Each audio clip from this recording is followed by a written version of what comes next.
That day, Seiya held a meeting with several employees, announcing that they were running low on funds. Asher remarked that this meant the 30-yen strategy was a complete failure. Seiya mentioned he couldn't afford to pay salaries that month. Macaron and Tirami were shocked to hear this.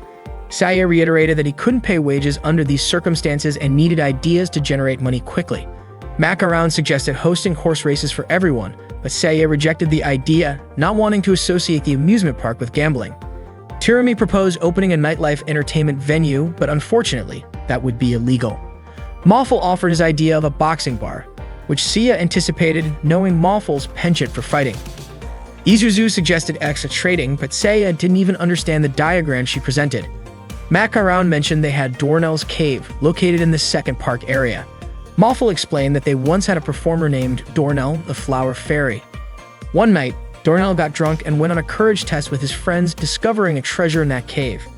That day, Seiya and the others visited the southern area, and Seiya was surprised by its size.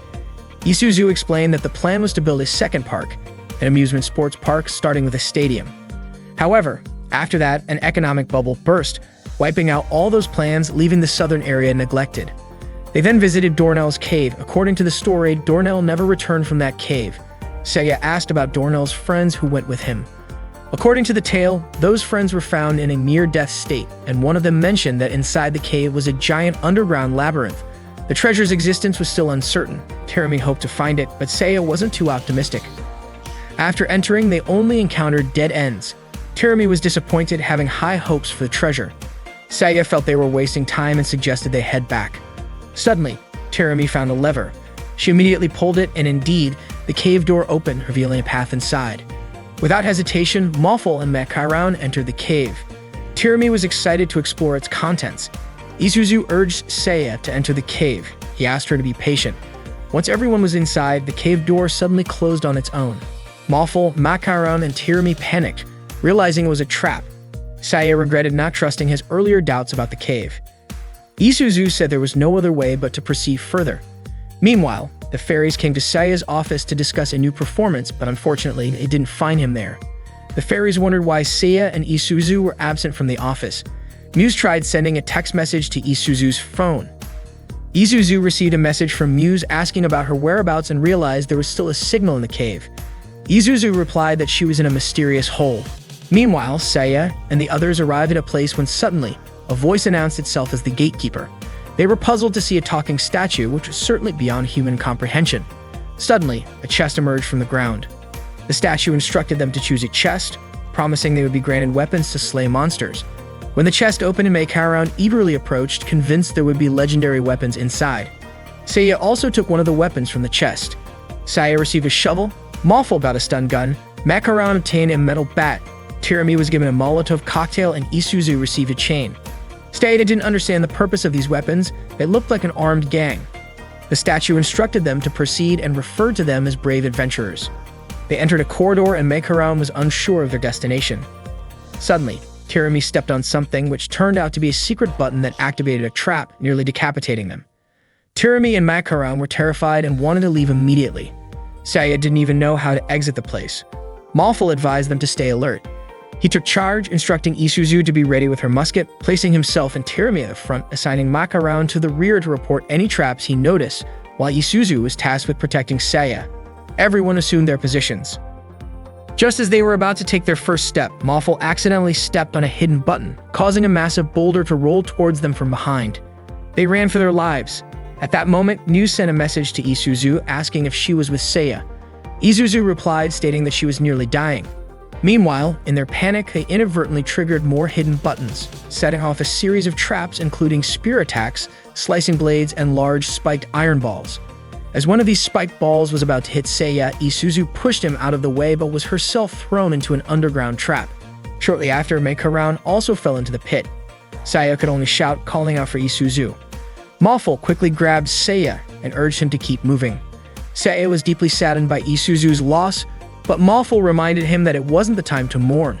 They needed to find a way out of the labyrinth. Tirami urged his friends to be quiet as he thought he heard something approaching. It turned out to be a group of pig soldiers surrounding them. Malful and Tirami were eager to fight them all. Seiya couldn't believe they were going to take on all the pig soldiers. Malful told Seiya to sit back and suck his thumb. As the pig soldiers approached, Muffle immediately attacked them. Tirami threw his Molotov cocktail at them, and Seiya managed to hit one with his shovel. Muffle and Tirami were ferocious in their battle against the pigs. Meanwhile, Isuzu regained consciousness and opened her eyes. They found themselves in a prison cell. Macaron wanted to get out immediately and pondered how to open the door. Just as he was about to ask Isuzu how to open it, she fired her bullet, and they were free from the cell. However, the place seemed eerily quiet. Suddenly, they heard a sound and approached its source, discovering a room filled with anime posters, games, comics, and more inhabited by Dornell. Macaron recognized him. Meanwhile, Seiya never expected to swing a shovel with that much force. Tirami had run out of Molotov cocktails and wished there was some gunpowder lying around so he could make more bombs himself. Suddenly, they were startled by the pig soldiers returning, forcing them to run back inside. At that moment, Dornell started telling his story. In short, since no one ever came to pick him up, he spent his time building plastic models, watching anime, and playing games using the internet connection he had installed. For the past 10 years, Dornell had been living in that place because it was comfortable. Suddenly, he called his assistant to bring snacks and some oolong tea to treat Macaron and Isuzu.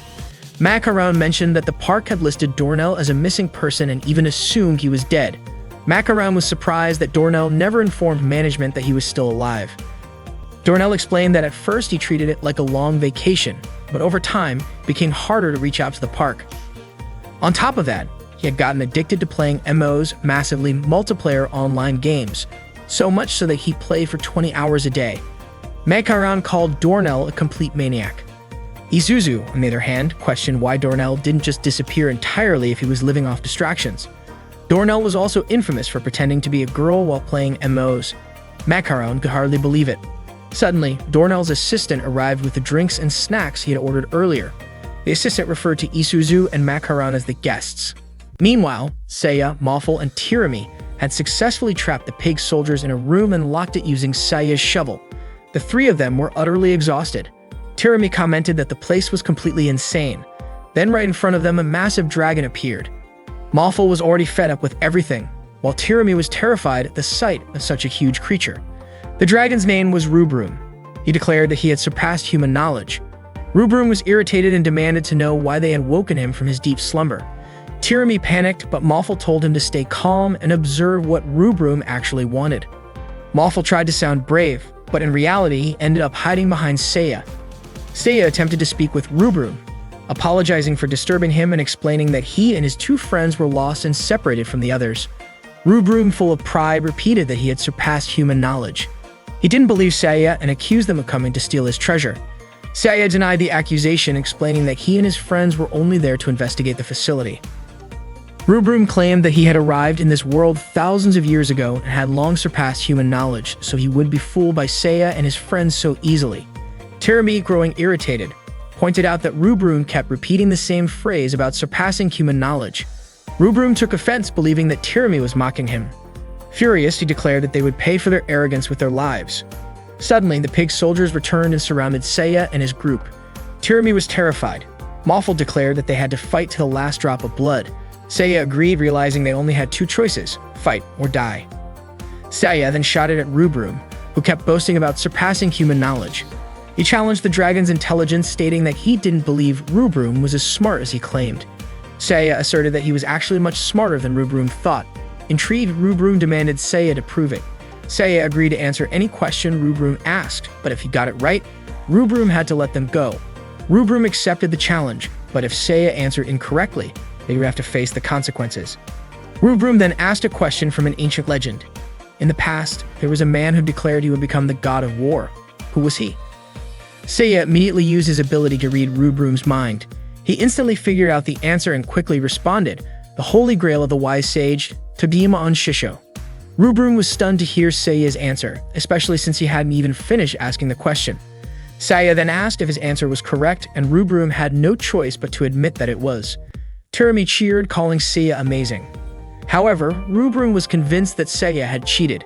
The question he had asked was actually an entrance exam question for Schubert Agricultural Academy, a prestigious institution in the field of agricultural alchemy. It was impossible for Seiya to know the answer. Frustrated, Rubrum declared that he wouldn't let them leave alive. Tirami commented that Rubrum suddenly seemed very threatened. Muffle was confident that he could take Rubrum down. He immediately leaped and landed a powerful punch to Rubroom's chin. Rubroom winced in pain, but Malful wasn't satisfied yet and was about to strike again. Saya called out for Malful to stop, but Malful ignored him. Left with no other choice, Saya kicked Malful.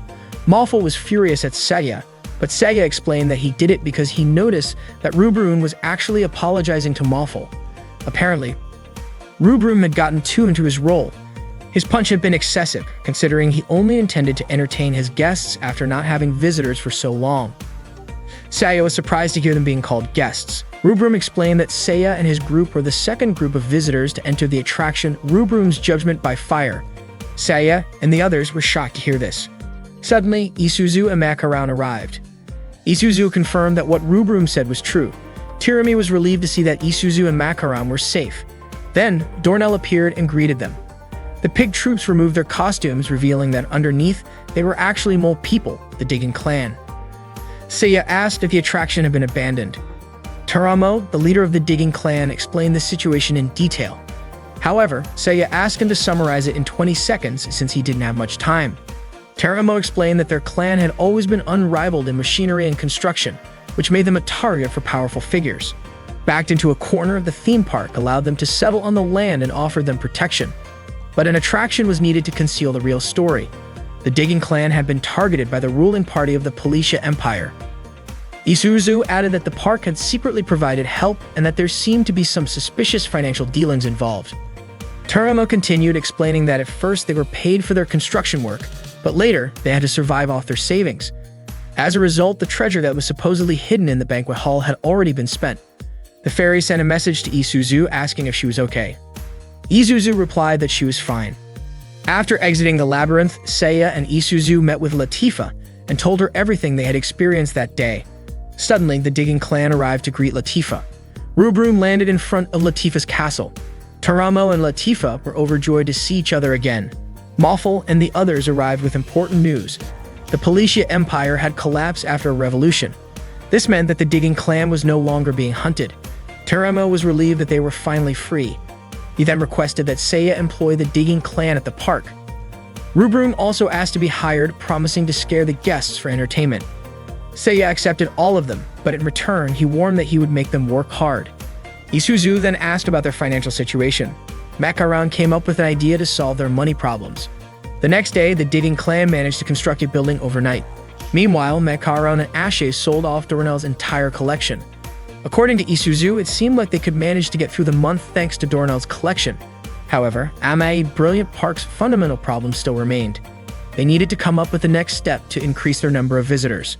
They only had 66 days left, with 236,942 more visitors still needed to reach their target. That day, the department heads of Amai Brilliant Park held a meeting.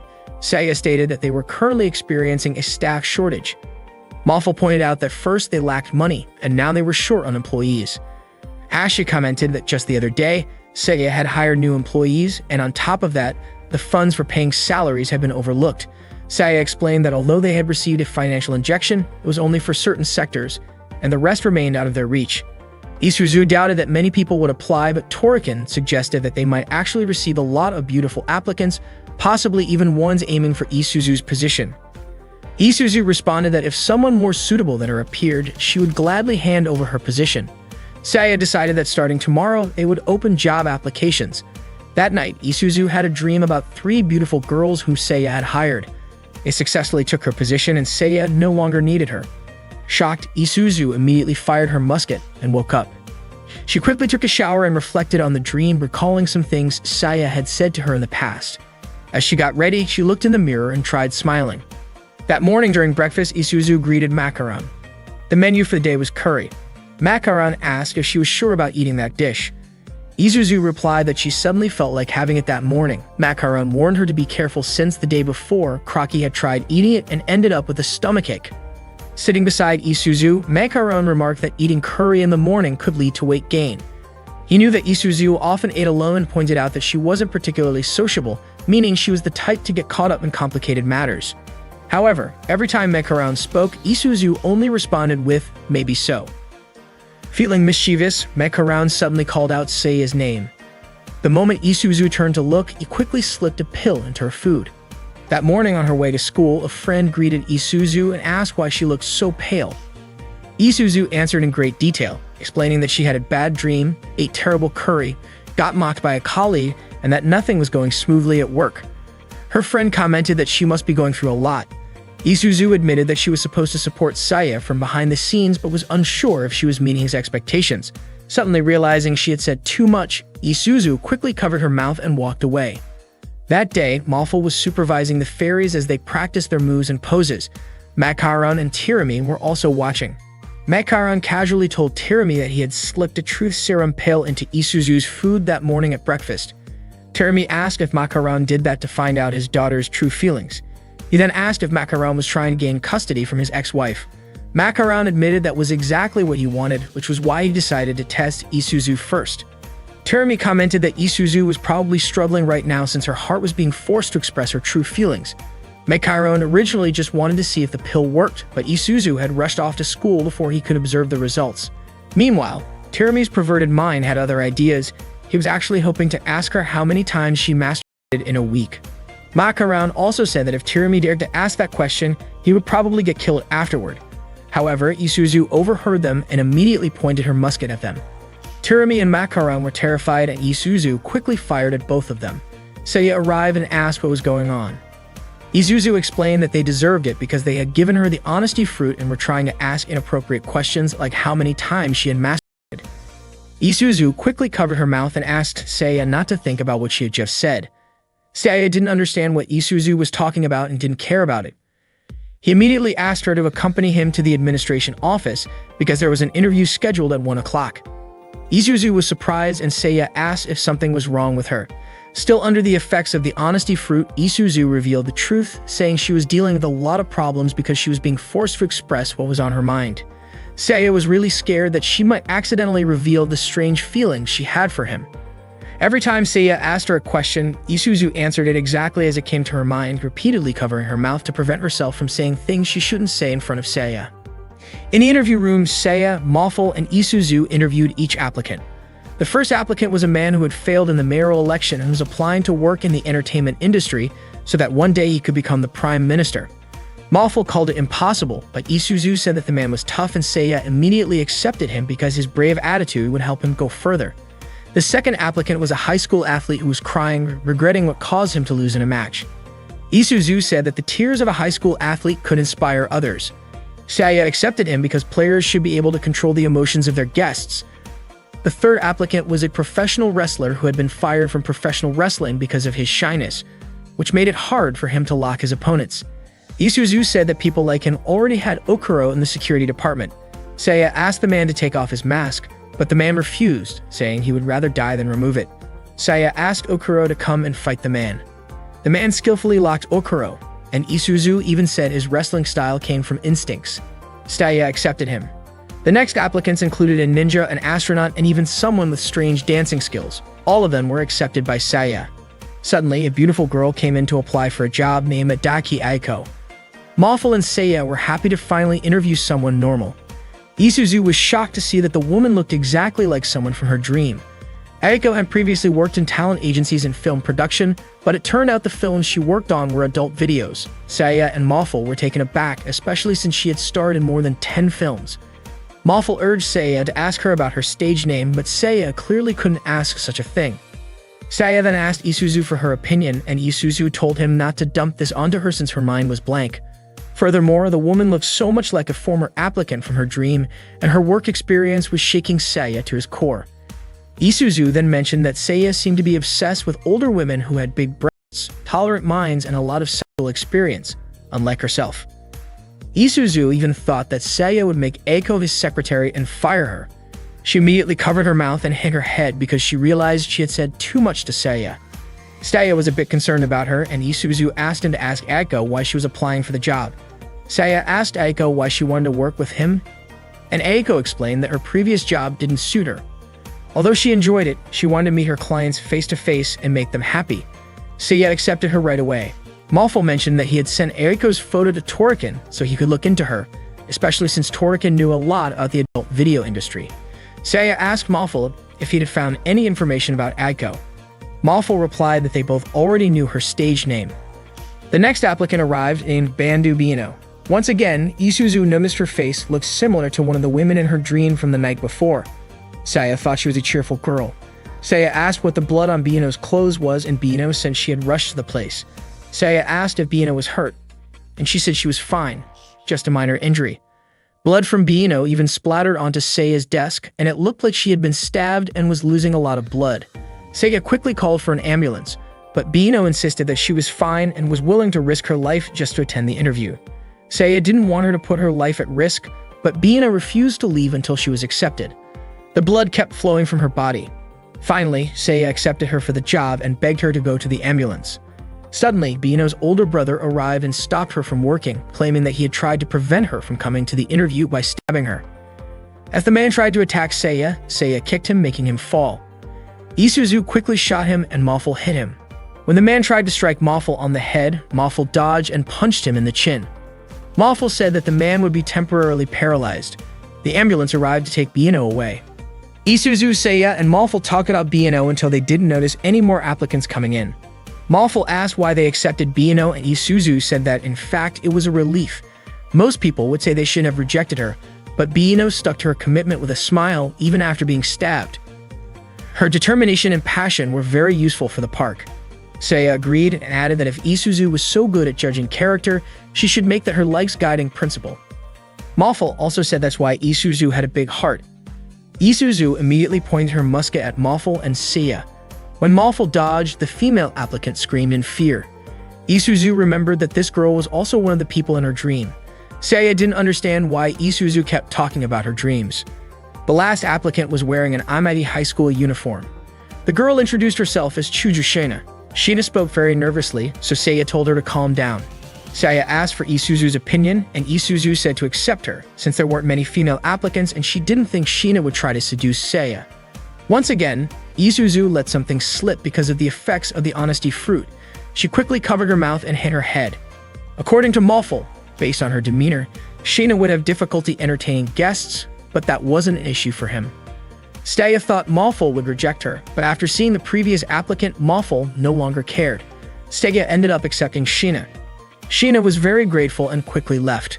The interview session for the day was over, but before leaving, Isuzu told Saya that earlier that morning, Macaron's assessment of her was similar to Saya's. Macaron had called her someone who was perplexed by complicated situations, saying that she never knew how to act when interacting with others, which was why she pulled out her musket. Isuzu said that if only she could go back, she would be able to see the future more clearly. Saya responded that judging people and interacting with them were two different things. He asked Isuzu to stop being so indecisive and called her foolish. Isuzu then asked if Saya was trying to comfort her, but it turned out he wasn't. Isuzu admitted that she had been jealous of Saya more than once, almost continuing her sentence, but she stopped herself and quickly hid her head to keep herself from speaking her mind. Saya said it was normal to feel jealous of someone's talent and told Isuzu not to overthink it. Isuzu then asked Saya to change his pride in his strengths. Saya, however, replied that he really did have many strengths. Isuzu quickly left the room. Saya couldn't stop thinking about why Isuzu had hit her head several times that day. He was confused about what was going on with her. Suddenly, Isuzu sent Saya a message about the next steps for the candidates. They would receive their acceptance letters by email and go through training before being assigned to their respective tasks and areas. Isuzu also apologized for what had happened earlier. Meanwhile, Macaron was upset because the AV tape that was supposed to feature Eiko had a different actress. It seemed that the photo Mafel had sent to Toriken was not the right one. However, Tirami was interested in watching it. Macaron and Mafel definitely didn't want to, as the actress was overweight and unattractive, but Tirami liked it and immediately started watching. Isuzu sent out emails to the candidates. Out of curiosity, she tried searching for Eviko's name online. However, when she looked it up, it turned out that the video she found was about animals nursing. So when Eiko had referred to AV, she didn't mean adult video, but animal video. The next day, training began. Mafel, Macaron, and Tirami came in front of the candidates, telling them to erase any disgusting smiles from their faces. Macaron told the candidates to stand, while Mafel declared that everyone in the room was no longer human and referred to them as the lowest creatures on Earth. Mafel and the others would train them as harshly as possible until they were worthy of entertaining the guests. They also planned to punish any candidates who were disobedient and unworthy of working at the amusement park. They instructed that every sentence the employees spoke should start and end with the word "sir." Malful called all the candidates or mutts with no killer instinct. Suddenly, Seiya kicked Malful, saying they might lose another employee if Malful continued to train them so roughly. The two were about to fight when Isuzu skillfully shot between them to stop the altercation. The candidates were terrified. There were only 35 days left, and the target for the number of visitors was still 172,885 people. That day, several visitors were swimming at Splash Ocean in Amagi Brilliant Park. The kids were having a blast playing and swimming in the pool. Malful, Macaron, and Tirami were in charge of entertaining the guests, with Aiko acting as their interpreter this time. Macaron and Tirami high-fived the children, then popped some balloons, making the kids even more excited. Seiya watched them from inside the building. He still felt it wasn't enough. He kept thinking about how to make the area around the pool even more fun. Isuzu approached him and said that was exactly why they were there, to entertain the guests. Seiya then entrusted the visitors to Isuzu. Two young kids were watching Malful's performance from the pool. Just as they were about to get out, they suddenly noticed a shark fin. At first, they thought it was part of the show. But when the shark revealed its face, they screamed in fear. Seiya immediately scolded Ja. He had already told him multiple times to stay hidden. Ja felt really bad about it, but as a man of the sea, he believed the pool was the best place for him to entertain the guests. Seiya, however, splashed water on his face and said Ja looked terrifying when wet. He even placed a mirror in front of him. Ja screamed in shock at his own reflection, and Seiya ordered him to stay in the machine room. At that moment, Ja and Sheena were on duty in the machine room when an alarm suddenly signaled a flood warning. The two of them panicked. Genjuro joined them as they went to check the area that was flooding. He explained that the location was actually a gate connecting Maple Land to Amagi Brilliant Park. The gate was originally built to transport raw materials when the park was first constructed. Shaking, Sheena asked if that was the magical realm they had talked about. Genjuro confirmed it was, but said the gate had been sealed because they no longer needed it. However, he was puzzled as to why water was leaking through. He decided to call in a technician while Ja and Sheena kept an eye on the situation. Before long, the water overflowed, making them even more terrified. Meanwhile, Isuzu and the fairies were putting on a pirate-themed performance. Isuzu ordered everyone to follow her commands, warning that if they didn't, she would make them walk the plank. She tried to mimic a pirate's laugh, which made her seem cool, but to Malful, her performance wasn't all that impressive. Then Isuzu instructed the fairies to jump into action and fight off their enemies. The fairies quickly went down to entertain the guests. Malful and his crew prepared for battle. Muse thrilled the children with a scary-sounding voice, while Kobori was startled to see two guys together. Salama ended up running into one of her fans, while Sylphie was having fun playing with the visitors.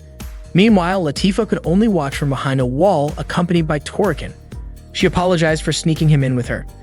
Banjuru arrived with Wrench and Taramo, but by the time they reached the flooded area, the water had risen significantly. They saw Ja swimming in the deep water with Sheena perched on his head. Ja yelled at them to fix the problem immediately, but Wrench said it was impossible. Moments later, the gate connecting Maple Land and Amagi Brilliant Park finally burst open, causing everything to be submerged. At the same time, a massive ship emerged from the floodgate. Meanwhile, the fairies were having a great time defeating Malful and his crew in their performance. Aiko, who was narrating the show, announced that Malful and his team were in trouble and needed encouragement from the audience. Suddenly, a large ship surfaced from the bottom of the pool, dropping its anchor into the water. Everyone was shocked. The ship was carrying a crew of pirates. Seiya immediately turned to Malful and asked who these people were. Malful revealed that the pirates were led by Tetsuhige, the infamous Iron Mustache, known for his crimes and for wreaking havoc across the seas of Maple Land. Seiya figured they must have entered through the underground gate. Tetsuhige planned to capture women and children to make a fortune. He introduced himself and announced that he would take everyone aboard, demanding their obedience. The visitors assumed it was part of the show. Malful declared he wouldn't allow it, but Tetsuhige instead invited Malful and his friends to join him. However, Tirami wasn't fooled. Tetsuhige sighed, saying it was a shame since he would have let them do whatever they wanted with the women he planned to capture. Shockingly, Tirami decided to join him, saying that resisting was pointless. Tetsuhige then ordered his men to attack. Tetsuhige's crew charged forward to defeat everyone. Malful and his friends fought back relentlessly. Watching the battle, Toriken became concerned and urged Latifa to return to the castle, as it was unsafe there. Unfortunately, they were already surrounded by Tetsuhige's men. Seiya joined the fight, punching the pirates. Suddenly, Tetsuhige called for a stop. He had taken Latifa and Toriken hostage. Saya was caught in a cannon blast, sending him flying and pulling him into a whirlpool. Despite the chaos, Aiko remained unnervingly calm, continuing to narrate the event as if it were still part of the show. The employees were later shackled and forced to serve drinks at a banquet for Tetsuige and his crew. They carried sake for the Sea Lion pirates, while Aiko continued translating their speech. Biina was assigned to make shaved ice and was puzzled as to when Aiko had learned the Sea Lion's language.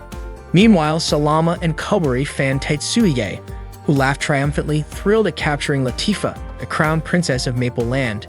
When Sylphie served him sake, Tetsuige was startled to see her wearing a shark glove.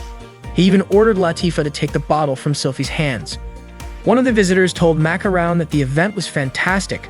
Macaroon simply smiled. He turned to Malful and asked what they should do. Malful said there was nothing they could do for now except stay calm and observe the situation. Meanwhile, Saya had landed near the engine room and saw Sheena inside Jaw's mouth. He scolded Jaw for daring to eat a human, but Sheena quickly explained that Jaw had actually saved her. She was shocked by how terrifying Jaw looked when he was wet. Just then, Wrench, Genjuro, and the Digging clan approached Saya. They all sneaked aboard Tetsuige's ship, silencing a sea lion guard along the way.